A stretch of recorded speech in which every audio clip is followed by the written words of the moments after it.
Ang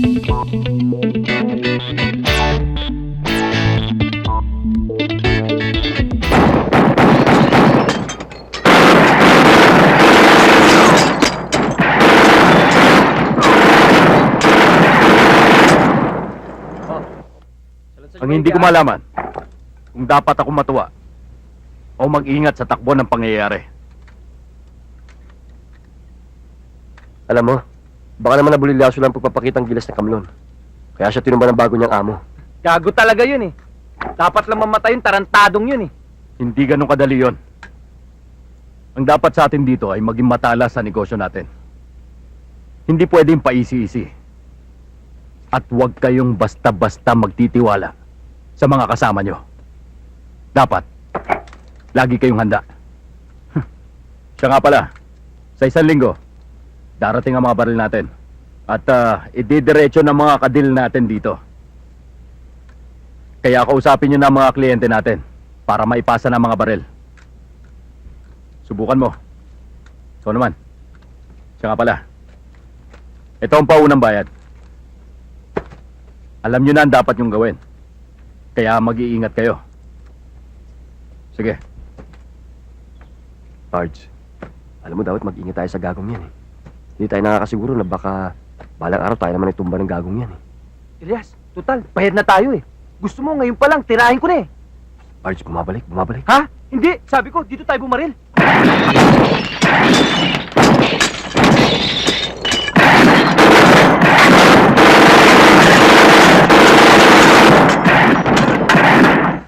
Ang galing mo. Bala?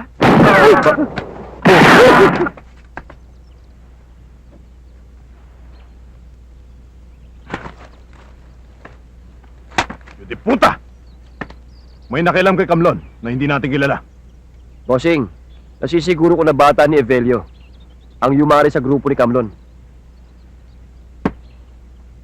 Malabo yon. Mautak si Evelio. Hindi niya gagawin yon.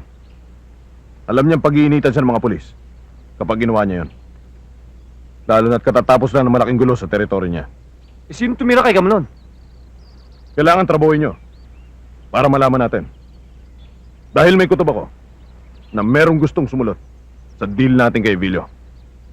Kaya ako nga kinuha ang grupo ni Kamlon para burahin ng mga bata niya. Sayang. Sakay na sakay pa naman yung gagong yun sa bagong deal natin. Kaya kayo, tandaan nyo ha, ayokong mabubulilyaso kayo sa mga bagay na ito. Ha? Ano? Nagkakaintindihan ba tayo? Ha? Kayo dyan? Linggana. Kuya, sabay tayo mamaya ah. Linggana. Comics ko ah. Oo. Linggana. Mama, sa labasan mo ako sa sakayan ng jeep.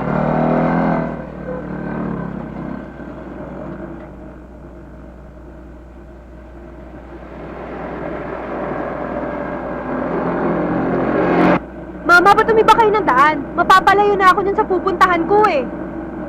Ano ba, Mama? Ibaba niyo na ako rito. Sabi na ibaba niyo na ako, pare. Ano ba, Mama?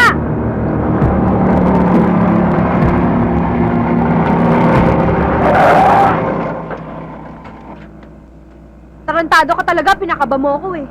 Manang-mana ka talaga dito sa amo mo. Pasensya ka na ha, kasi pinasundo ka lang sa akin. Bakit ba? Huwag ka na magalit oh. Meron lang ako sasabihin sa yung importante. Hindi ka na sakay na. Huh?